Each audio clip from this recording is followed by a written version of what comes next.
So on June 6th, 1944, Operation Overlord, what eventually became known as the D-Day landings, commenced.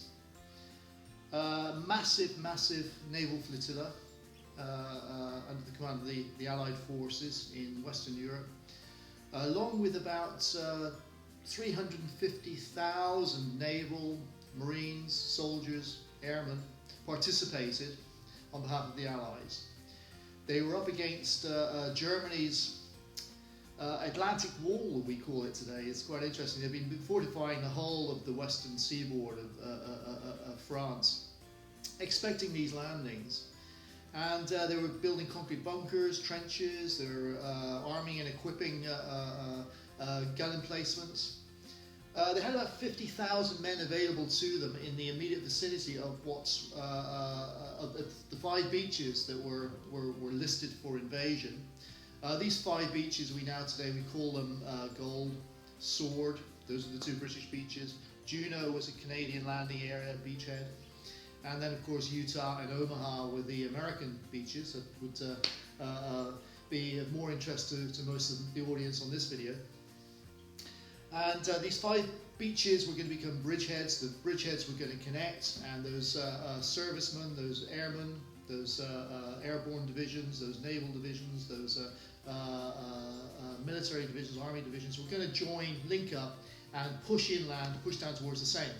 Now General Montgomery, the British Commander-in-Chief, expected these landings to take about 3 months, 90 days essentially, to be able to get enough men, material onto those bridgeheads to enable them to push south to the route Seine and then onwards into France. And of course, this was the whole idea of the landings. They would land on these bridgeheads. They would push down to the main rivers of France, and then they would push towards Paris and eastwards, reclaiming France, reconquering France for the Western Allies. Free French government had been based in London throughout the duration of the war, since their collapse at the beginning of the war, and there were a number of Free French forces involved on those initial landings, only about 300, 350, but still they were there. Along with other nations. I've already mentioned the Americans, the Canadians, the Brits, but there were Australians, there were New Zealanders, of course, South Africans. Almost every nation in the free world was represented in some way. This was truly a united nation effort, as Winston Churchill coined it. Anyway, the landings took place up against 50,000 defenders in the immediate area. These 50,000 German troops, what were they? Well, a lot of them, if not most of them, were not German. Many of them had come from captured areas, conquered areas, Romania, Hungary, more importantly the Ukraine, Russia, Holland. Yes, there were Dutch divisions fighting for the Germans. There were some of their troops were represented there as well. And then second line or second rate troops, German troops, troops that were elderly, perhaps disabled from the Eastern Front, the vicious battles that were taking place against Russia. Many troops were brought back away from that front line, and then they were put on the Atlantic Wall, almost as a way for them to rehabilitate. But they were not top-line fighting troops. None of these troops were, and many of them were not even equipped very well. They were equipped with redundant or captured weapons. And many of the guns that were meant to or designated to be placed in gun emplacements were not there, as you'll see later.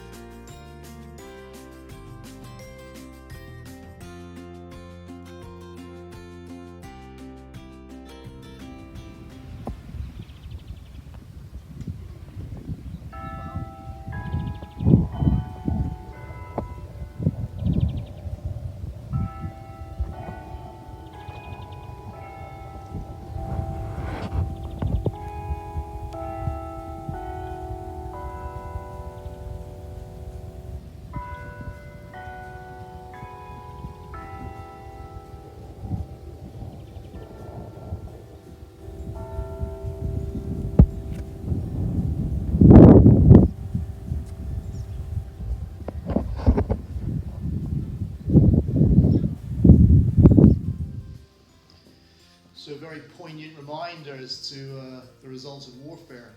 What is warfare? It's people being killed. Omaha Beach, you just saw that on that portion of this video. Omaha Beach is a wonderful place. It's one of the American war graves, war cemeteries dotted around Normandy and throughout Europe, I have to say. There are many British and Commonwealth cemeteries dotted throughout Europe and the world. And I find that these cemeteries, American, British, it doesn't matter, they're all beautifully maintained and looked after, as you can see here at Omaha. At Omaha, there are about 9,500 men are buried there. Originally there were more, but many were eventually, after the war, the years ensuing, were repatriated, were taken back to family graves, to local cemeteries in the United States. But still, 9,500 are buried here. I have to say, Omaha Beach is very well visited. I'm being polite. A lot of people go there. They have bus parks. They can be filled certain times of the year with people getting off to pay their respects. You know, I must never forget that as a tour guide. Those people are there to pay their respects and stand in awe at the loss and at the lives given during warfare. However, just to the south of Normandy, on the Normandy-Brittany border, there's another cemetery, another American cemetery called St. James. And I mentioned in a previous video, I find that one to be surreally beautiful. It's absolutely gorgeous, it's quiet, there's never anybody there because it's not heard of. There are nearly 7,000 Americans buried there. It was essentially at the exit way of Patton's breakout of Normandy. But many of the victims of those battles were brought to one place at St. James and buried there as well. So there you have a choice. If you go to the D-Day beaches, you can visit a number of American cemeteries that are dotted around the area. Or if you're like me, some of the British cemeteries as well. The participants in D-Day landings, I know many of you are Americans, and therefore history has this distorted view of things. The landings were predominantly a British affair, British and Commonwealth affair. I mentioned already the two British beaches, Canadian Beach, which was Canadian and others, so Canadian and British. Most of the naval forces applied to that onslaught were British. So of those 350,000 who took part in those initial landings, most of them were British. Not to say, of course, that later on Americans and then millions fought in Europe, swarming through these areas and all over the face of Western Europe to help free an enslaved people. These cemeteries are poignant. They're a wonderful reminder as to what warfare really is. It's not about glory, it's not about honours. Those things help young men go off to fight, but many of them just don't come home.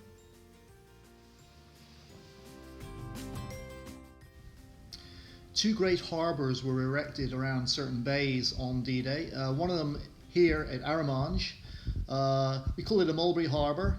You can still see the remains out there surrounding the bay. These were concrete structures, flotation devices that enabled ships to come in and disgorge their men and the material of warfare. This has still survived. The one on Omaha Beach is long gone. Here I am in the gun battery of Longue-sur-Mer. It's on a headland that overlooks Arromanches, and it also overlooks the American beaches to the west. 4 major casemates, each are equipped with heavy caliber guns. These guns had a range of about 12 miles, so could take aim at shipping out there in the English Channel, and there were about 2,500 ships out in the English Channel, the greatest armada the world has ever seen at the time of these invasions. So these guns were dangerous.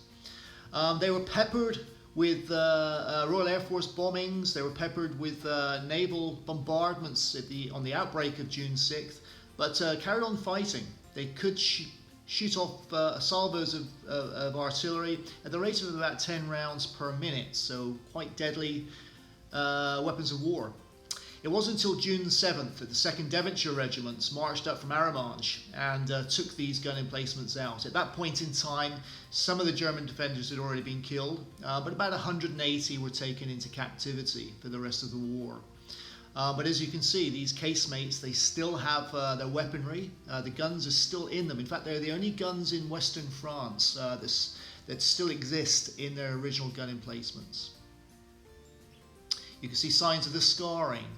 You can see how vicious the bombardments will have been. These casemates are reinforced concrete and were very badly damaged indeed. On top of them there would have been anti-aircraft guns. All the way around them there were machine guns placed in their own little bunkers. We call those tabruks, and you'll see some of those a little bit later on. But eventually fell to the British troops marching up from Arromanches, protecting American troops to the west and the British and Canadian troops to the east.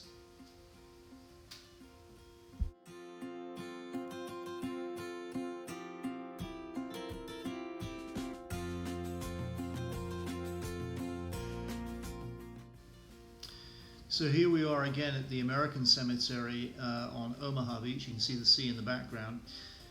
Very heavily visited during tour season, but as I say, a poignant reminder as to what happened along this section of Normandy.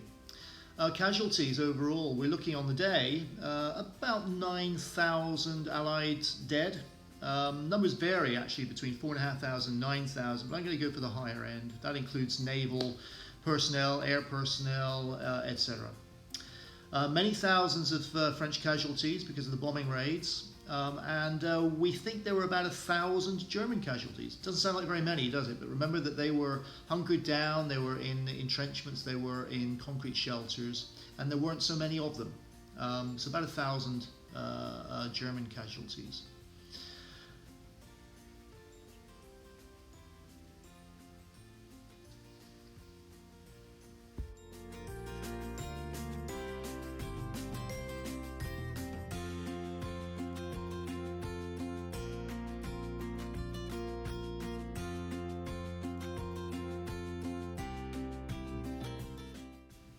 Now, as sad as this all looks and sounds, I want you to remember, I certainly do, part of my history lessons growing up is, why was the Soviet Union the way it was after the war? Well, one of the reasons is this.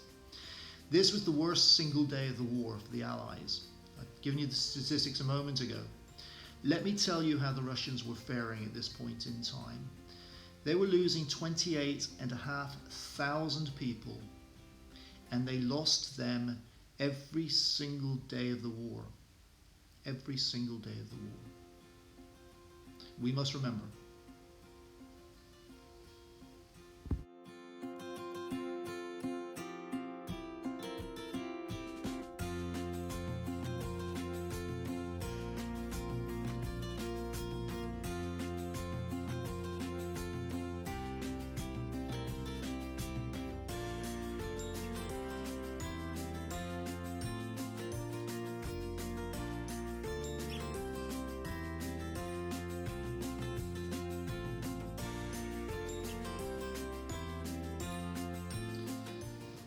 So coming down from the cemetery, actually down onto the beach now, you can see the sand off in either direction. You see war memorials dotting the beachscape here, and of course sun worshippers. We're in the middle of a COVID-19 crisis at the moment, and some of the sun worshippers are like this. They can have a lovely suntan, but you can see they're also practicing social distancing as well. Now this particular beach, it's a long stretch of golden sand from where I'm standing, off to the west out to a small portage, a small quayside, which has a small ravine going up from the beach through the hills, through the sand dunes, off to the south. This is where the Americans lost most of their casualties. I think most of you have seen the movie Band of Brothers, Saving Private Ryan. These things all portray what the events that took place here on Omaha Beach. But up there, over there by the quayside, up there by that ravine, heavily defended ravine, the Germans knew that if the Americans were going to come off this beach, they had to go up through that ravine. And it was bunkered. There were guns and casemates, machine guns. There were actually some fairly good troops there, a handful of them. The Americans landed, unfortunately, in wooden landing craft or assault craft, and 2,500 ships, but several thousand small landing craft of various descriptions. The British were using primarily ducks or armoured landing vehicles. The Americans were using wooden landing craft. I know there's a lot of storytelling about these, coming from the bayous of Louisiana and all that. Great invention, you can make lots of them quickly, valuable tool. However, they weren't bulletproof, and many of the casualties lost at Omaha were lost before they even got off the boats. They arrived and these boats had been riddled with gunfire. The troops got off and they walked into a hail of lead coming off the slopes above them from a handful of decent German troops, and the losses were heavy. About 900, 1100, numbers vary again, fatalities in that one little enclave. It was a bloodbath, essentially. It was a bloodbath. Eventually they gained traction, they found their way up over the ridge, and they took Omaha Bridge, and they carried on south into the marshlands to the south of the sand dunes that lie behind the beach itself. So the day was won, but not without acts of heroism. Now just a little bit further again, you have Pointe du Hoc. And Pointe du Hoc is, also goes down in the annals of American military history. Now we've already seen Long-sur-Mer. There wasn't a lot of fighting that took place for Long-sur-Mer at the end. The Second Devonshires marched up and took it. But at Pointe du Hoc, another headland, more guns on it. There was some vicious fighting that took place. Some of the American Special Forces were trained and used. The US Rangers were trained in Cornwall on slopes very similar to this, very similar to the slopes they would have found at Pointe du Hoc, and they were trained how to scale the cliffs. They were trained how to take those guns. The Rangers had a vicious battle. Some of them found themselves on the wrong portion of the headland. Some of them found themselves in the wrong place. Some of them eventually found their way up those cliffs, and there was some very tough hand-to-hand fighting. They then had to hold on for the best, literally overnight, the best part of 24 hours until relief came to help them. Unfortunately, at Pointe du Hoc, as I say, the headlands to the west of the beaches here, they're looking down on the beaches. Those guns were looking down on the beaches. So the Americans felt this was a strategic point that had to be taken. They were worried about those guns in the same way the British were worried about the guns at Long-sur-Mer. So this whole assault was to take place. The American Rangers arrived there, and they actually discovered that the guns were not there. The guns were gone. So intelligence was lacking. The guns were actually several kilometres, 3 kilometres to the south and west of the headland itself, and not in place. They were not in a position to fire on anything. So a pointless exercise. However, we can never think in those terms. We can only think in the terms of what might have been had those guns been there. Those guns would have had enfilading fire down on the US military, both at sea and on land, and could have repulsed those landings on Omaha, particularly taking in mind the casualties that the American forces were already suffering at that particular ravine on Omaha Beach.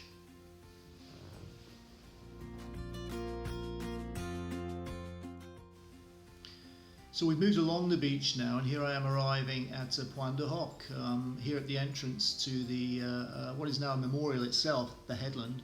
There is this panoramic giving you a brief explanation as to what happened here. I'm going to walk on down to the headland, and immediately you can see some of those machine gun posts. These are Tobruks. These are concrete filled emplacements where a mortar unit or a machine gun unit could hunker down, and there were many of them here up on this headland at Pointe du Hoc. They had a clear view, as you can see, of the beaches and the cliffs. It would have been very difficult for American troops to ascend and take this headland, as it was. But you can see signs of the bombardment. Look at these shell holes, these craters in the headland. It's like a lunar landscape up here. This circular concrete structure is where one of the great guns was supposed to have been located, but wasn't. And more reinforced concrete heavy gun emplacements. Look at the pounding that they've taken. I must say, however, some of this destruction happened after the war. More Tobruks. It's a great place to come and wander and walk. Even when it's a busy time of year here, you get a sense of the horrors of warfare. I can't say that strongly enough. Europe has been plagued with warfare throughout the centuries, and this was without a doubt the worst of them. But imagine being a soldier, and this hail of steel is coming down out of the skies, let loose by the ships and the planes overhead, and you're waiting for those troops to arrive and have your chance to shoot back. Just horrific, absolutely horrific state of affairs to be in. Pointe du Hoc essentially separates Omaha from Utah Beach, and off to the west is Utah Beach. I'm not going to go there today, but certainly on one of my private tours I will take you along the length of the beaches, and we'll get into detail, get into some personal stories as well. I do like anecdotal and personal stories to relay these events, so on a private tour of this area I can tell you much more. But this gives you a brief idea as to what these beaches look like. I hope you've enjoyed it. Please contribute to the cost of making this by clicking the PayPal link shown below. Thank you very much for doing that. I do appreciate all the donations that have come in the past. Greatly appreciate that. And I look forward to seeing you on the next video. The next one will be San Malo and Dinon, and that will be out next weekend. Enjoy.